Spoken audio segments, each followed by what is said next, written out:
Chef Danny here, and welcome back to my channel. Today we are making pesto, but we're going to make pesto out of lots of different things. So I have some fresh basil here, I have green onions, and I have sun-dried tomatoes. Of course, I have fresh Parmesan cheese and some garlic that we're going to cut up. And pesto, traditionally, everybody thinks of it as being made from basil, and fresh basil is really great to make pesto with. It's also a great way to get your basil to stretch and stay good for a long time, but you can make pesto out of anything. And some of my favorites are the basil pesto, the sun-dried tomato, and then because locally we have lots of green onions, I do a green onion pesto, but you can do it out of basically any herb that you have. So any fresh herb you can use to make a pesto out of, and pestos are great for sandwiches. They're great to make a mayo, a pesto aioli. You can also use pestos as a spread on anything without mixing them with the mayo. You could also make a compound butter with the pesto mixed with the butter. My mom loves the green onion pesto mixed with butter to spread on biscuits in the morning. But the first thing we need to do is get our garlic ready. So I'm gonna move this stuff out of the way, and I'm gonna go ahead and pop and chop 3 heads of garlic. I have 2 here. I'm gonna grab 1 more. I'm gonna make sure we have lots of garlic. Pesto is traditionally made in something called a mortar and pestle, but today I'm gonna show you the easy way to make the pesto. So with our whole cloves of garlic, we want to hold them on the side. We want to push on the side of them and break them apart and get all these cloves. And if it's a nice head of garlic, you'll get nice big cloves like this, and that's what I love to see. We're gonna take all the skins off, get all the garlic cloves out, and as I said, I'm gonna pop those. We're going to put them in our blender, and what I have is one of the Ninja blenders, and I love this blender. It'll blend this up really fast, really easy, so you could make this any day. With our knife on the top of our garlic, with the blade facing away from us, we want to pop it. That helps to peel the garlic because the skin kind of comes away from the little clove when you do that, and you can peel this skin off easily. I'm going to do that to the rest of these. All right, the first pesto that we're going to make is our basil pesto. So when you have your basil plants, what you want to do is you want to take the leaves off of the stem. So I have a whole bowl here that I have taken off of the stem, but you don't want this woody part of the stem. And if you'll pull these back to another leaf section, that will grow again. So you just want to take the top part out. If you let the top part keep growing, then it will start to bloom, and once the plant blooms, then it really doesn't do anything else. So you want to make sure and pull the tops off every so many days when they start to get the tops on there, and then go back to the next set of leaves and take that and just leave these. If you go back to the next set of leaves, then that will start to grow more leaves there. If you can see it on this one here, where you have this top set of leaves and then you have the second set of leaves, we want to pull the top ones off. We can use those. We want to pull the stem back to that second set, and then it will start to branch out again. That way it doesn't kill the plant. It doesn't let the plant go to bloom. We don't want it to bloom. And we get to make some great pesto with it. So I'm just pulling the tops off of these to show you how to do that from your plants, and then you see the plant's a lot smaller and it will grow taller as the leaves start to sprout out again. If you see any kind of buds on the ends of your basil, you definitely need to take those off, because once it goes to flower, then we really don't get any more from our basil plant. So make sure you don't let it flower. Here I have a whole bowl of the leaves that I've already pulled off of the stem, and this is kind of similar to spinach in that it looks like a lot right now, but when we make the pesto, it's just going to make a little bit of pesto. So basil is very fragile. The leaves won't last for very long, and once you put them in the fridge, you've got about a week before they're going to start to wilt.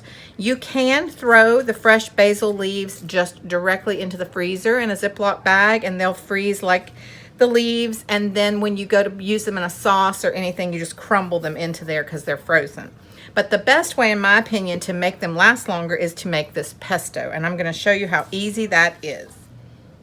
Okay, it's time to make the pesto, and as you can see, I've put my Ninja blender right in front of the camera so you can see what's going on in here.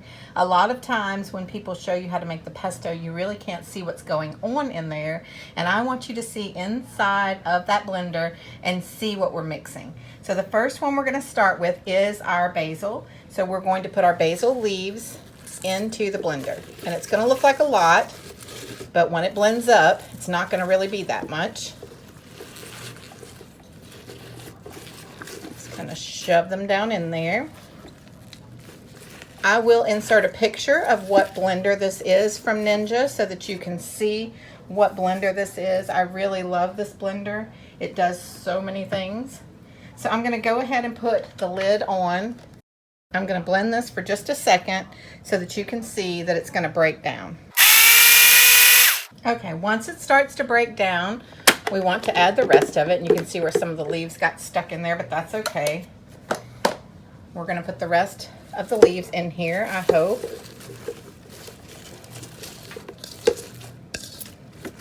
And we're going to go ahead and add our garlic. Now, I like to do a whole clove of garlic for each one of these pestos. So I'm going to drop a few of those cloves in there in the top. And I'm going to go ahead and add a little bit of the olive oil. We want the olive oil to get started mixing up. And I'm adding about a half a cup. Then we're going to put the lid on. And we're going to mix it again. All right, you can see that it's starting to come together. But we've got to take care of these leaves that are sticking on the sides. And we've got to add one more thing, which is going to be our Parmesan. I've got about a half a cup of Parmesan. I like to use about a half a cup. You can use a little less if you don't like that much.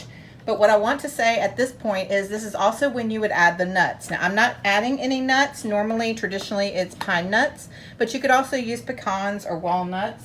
I'm not going to add any right now because of nut allergies. I want to make sure that there's no reason that people can't enjoy this beautiful pesto. So I'm not putting them in. But this would be the point that you would put them in if you were adding the nuts. And make sure that you toast them first. And you want to put them in a pan for just a few minutes with no oil in the pan. Just the nuts in there, and toast them for just a couple of minutes till they start to get a little bit slightly tanned. And then you would add them into the pesto at this point. Now I'm going to put the lid back on, blend it one more time, and then we're going to look because we need a little bit more olive oil. So we're almost to the point that we're trying to look for, but what I want to do is add a little bit more olive oil. We're trying to make a paste. So we want it to be enough olive oil to make a paste, but not too much to drown what we're making.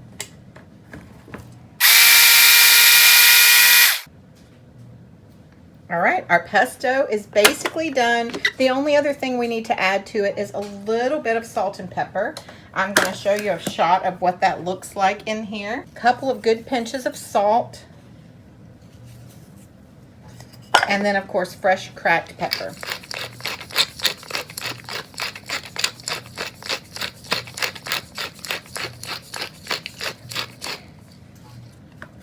All right, one more time just to mix it up. And our pesto is completely done. I'm going to show you what it looks like inside the blender so that you can see the nice green color. I like to make the basil pesto first when I'm making multiple pestos. And the reason why is because when I make the sun-dried tomato pesto, it's okay if there's a little bit of that basil in there as well. It actually gives it a really nice flavor. So I make this one first, and then I move on to the sun-dried tomato. I'm going to go ahead and get this out of our blender and get it into a bowl and get ready for our sun-dried tomato pesto. It's up next. Okay, next we're going to do our sun-dried tomatoes. And you can see that it still has some of the basil pesto in the blender, and that's what I want because that basil pesto is really good with the tomatoes also. So we're going to put the tomatoes in, And we're going to go ahead and add our cloves of garlic to the tomatoes now. It's another whole head of garlic that I popped, but I didn't chop. We're going to go ahead and put it in the top. You'll see the whole cloves. And I'm going to go ahead and get this mixed up one time. We're going to add the olive oil in just a minute, but I want to go ahead and get it started. It's chopped up the tomatoes pretty well, so now it's time to start adding our other ingredients, which is going to be our Parmesan, another half a cup, just like we did with the basil. And then I'm going to add the olive oil, and that's going to be about a half a cup as well. With the sun-dried tomatoes, what I find is that you don't need as much salt. They do tend to be a little bit salty on their own. I'm going to add a little bit, but not as much as I did with the basil pesto.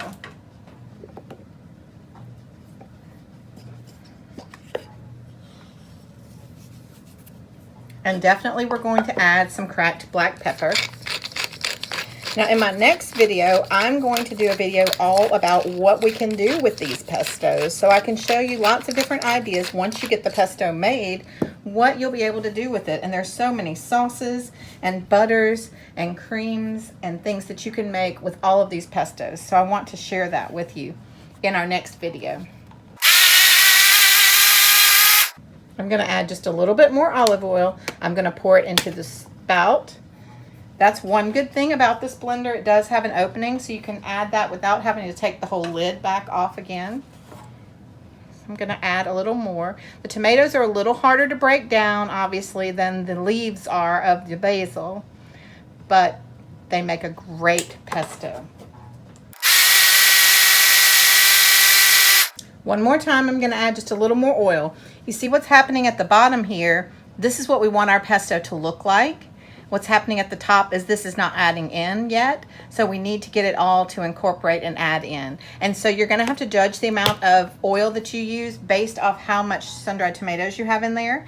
If you buy the sun-dried tomatoes that come in the jar, there will already be oil in the jar with them. Use that oil as well. It's perfectly good to use to make your pesto.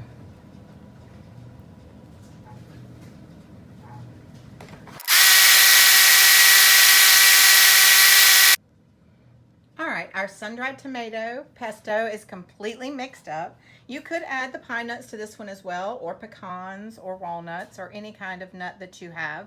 It just adds a different flavor and a different texture, but once again, I'm not adding them to this pesto. So I'm going to show you a shot of what that looks like inside of the blender.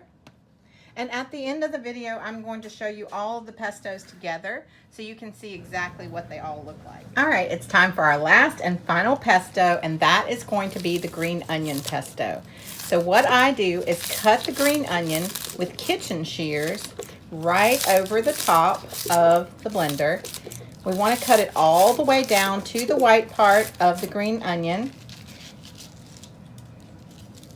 This is one of my favorite pestos if you like green onion or if you like an oniony flavor in anything that you cook.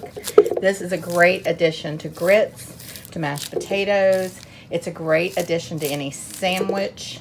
You can definitely mix it with butter. That's my mom's favorite. So there's lots of different ways that you can use this green onion pesto. Now, the reason that we make green onion pesto and the reason I started making it is because we just had a ton of green onions. They basically grow wild all around here. And pesto is supposed to be made of things that you have an abundance of. So if you have a lot of basil, make basil pesto. If you have a lot of sun-dried tomatoes, make sun-dried tomato pesto. And if you have a lot of green onions, definitely make green onion pesto. So you'll have to look for my biscuit recipe that is also on the channel on that video.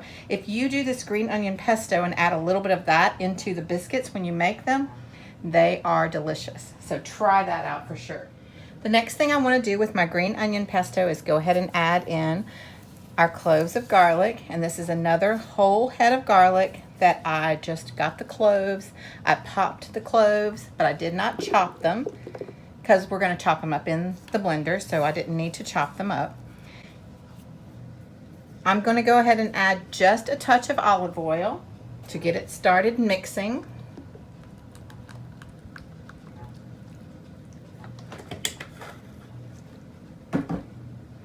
And we're going to add the lid. Now, I did not wash it in between that one either because I love the flavor of the sun-dried tomatoes with this pesto also. If you don't want to mix these at all when you're making them, you can obviously clean out the whole thing and start over. But I love those flavors together.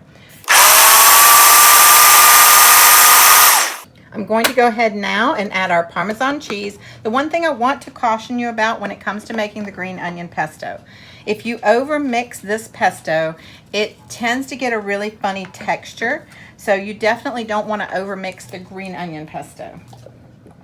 I'm going to scrape this all back down into there. Even some of the leftover sun-dried tomato. And add our Parmesan cheese, another ½ cup, and I'm going to go ahead and add a couple of pinches of salt and our fresh ground pepper.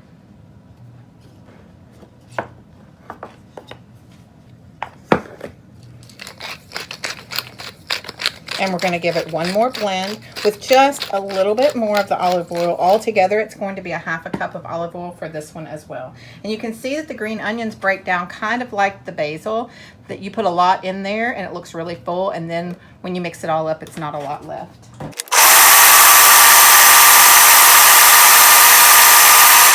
Easy peasy. That's all done. So now I'm going to show you all 3 of our pestos that we made together. First, I'll give you a shot of this one, what it looks like in the blender, just so you'll know what to look for.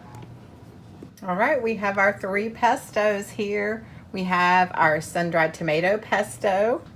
We have our green onion pesto, and you can see little bits of the sun-dried tomato in there as well. And then we have the star of them all, our basil pesto. And what I want to tell you about the basil pesto is that you always have to make sure that there is a little layer of olive oil on the top of the basil pesto, because if not, it will start to oxidize. And since we don't want it to oxidize, we worked really hard on it. We want to make sure that we keep a little bit of olive oil on the top. And that's true of the container that you store it in as well. You want to make sure that it has that little layer of olive oil. You can put this directly into the freezer and it will hold really well in the freezer. The olive oil doesn't actually freeze all the way, so you have no trouble using it directly from the freezer. So that's a great way to store it and a great way to extend that delicious flavor of basil all throughout the winter when our plants don't look so nice. I want to thank you for joining me today. I hope you join me on some of my other videos. If you like this video, you'll probably like some of them as well. I hope you cook along with me with some of them. And please make sure you subscribe and like and share our channel so that we can let YouTube know that we're doing a great job here. I do have a Patreon community where you can join and see exclusive videos that I do not show here on my YouTube page. So I hope to see you next time. Thank you for watching.